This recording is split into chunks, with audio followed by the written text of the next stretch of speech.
Hello guys, welcome back to our channel. నా వీడియోలు కానీ మీకు నచ్చినట్లయితే లైక్ చేయండి, షేర్ చేయండి. మరిన్ని వీడియోస్ కోసం సబ్స్క్రైబ్ చేసుకోండి నా ఛానల్ని. అండ్ ఉల్లి సమోసా వేసాను. రెసిపీలోకి వెళ్ళిపోదామా? మైదాపిండి తీసుకొని ఉప్పు నూనె వేసుకొని బాగా కలుపుకోవాలి. ఎండ చుడితే చేతికి ఇలా అతుక్కోవాలి. ఇలా అయిపోయిన తర్వాత దీంట్లో కొద్దిగా వాటర్ పోసుకొని బాగా కలుపుకోవాలి. దీన్ని ఒకేసారి పొయ్యకూడదు, ఎప్పుడు వాటరు కొద్దిగా పోసుకొని ఇలా చపాతీ ముద్దలా కలిపేసి పక్కన పెట్టుకోవాలి. అండ్ దీంట్లో స్టఫింగ్కి ఉల్లిపాయ పచ్చిమిరపకాయ కట్ చేసుకొని పెట్టుకోవాలి. కట్ చేసి పెట్టుకున్న ఉల్లిపాయ పచ్చిమిరపకాయలోకి కొన్ని అటుకులు, ఉప్పు, కారం వేసుకొని బాగా కలుపుకోవాలి.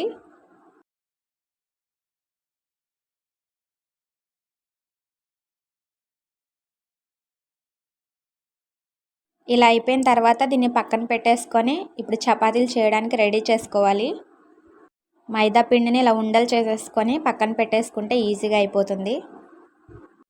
పొడి ఎక్కువ చల్లుకోవాలి మైదా పిండి, ఎందుకంటే అతుక్కుపోతుంది కదా, సో అందుకుని.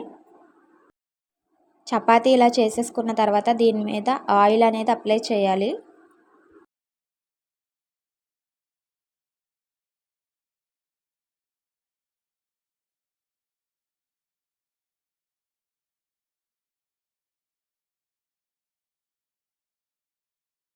ఆయిల్ అప్లై చేసిన తర్వాత దీని మీద పొడిపిండిని కూడా చల్లుకొని ప్రెస్ చేసుకొని దానిపైన ఇంకొక చపాతీని కూడా వేసుకొని బాగా ప్రెస్ చేయాలి.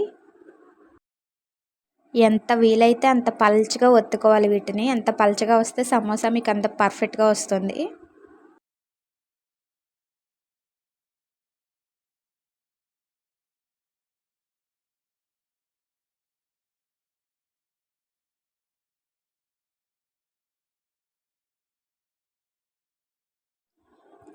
ప్యాన్ పెట్టుకొని హీట్ అయిన తర్వాత దాని మీద వేసేసుకొని అటు ఇటు కూడా కాల్చేసుకోవాలి.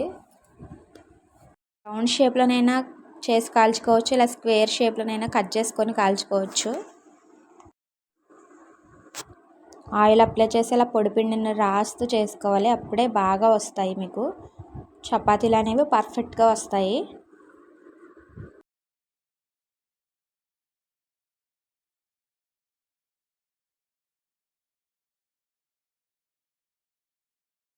ఒకదాని మీద ఒక చపాతీ పెట్టానని చెప్పాను కదా, వాటిని ఇప్పుడు నేను కాల్చిన తర్వాత ఇలా సెపరేట్ చేసేస్తున్నాను. చూస్తున్నారు ఎంత చక్కగా వస్తున్నాయో.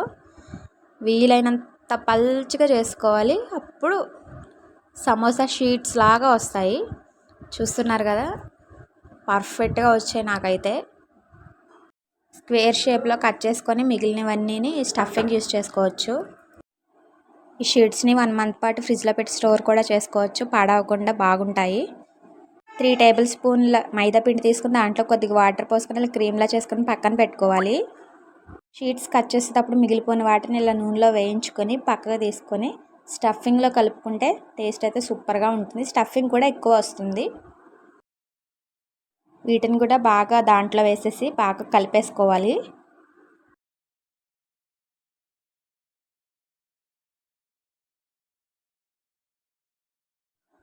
ఒక షీట్ని తీసుకొని ఇందాక క్రీమ్లా చేశాను కదా, దాన్ని అప్లై చేసుకోవాలి. ఇలా దీని అంచంట అప్లై చేసుకొని దాన్ని కూడా ఒక మడతేసేసి దాంట్లో స్టఫింగ్ పెట్టేసుకొని దానికి కూడా అది అంటించేసి క్లోజ్ చేసేసుకోవడమే. మన ఉల్లి సమోసా రెడీ అయిపోయినట్టే. మీరు కూడా ఒకసారి ట్రై చేయండి, తప్పకుండా నచ్చుతుంది.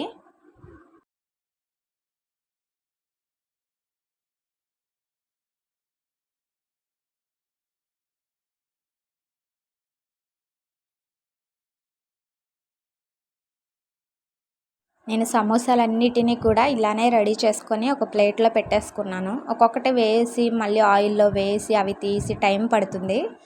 సో అందుకనే మొత్తం ఒకేసారి వేసేసుకొని ప్లేట్లో పెట్టుకొని లాస్ట్లో ఆయిల్ హీట్ అయిన తర్వాత వేసుకుంటే ఈజీగా ఉంటుంది. నేను ఆయిల్ హీట్ అయిందా లేదా అని చూడడానికి ఒకటి వేసాను. ఆయిల్ అయితే బాగా కాగిపోయింది. ఇంకా మొత్తం సమోసాలన్నీ కూడా వేసేసి వేయించేసుకున్నాను. సిమ్ టు మీడియంలో పెట్టుకొని వేగించుకుంటే లోపల కూడా బాగా కుక్ అవుతుంది.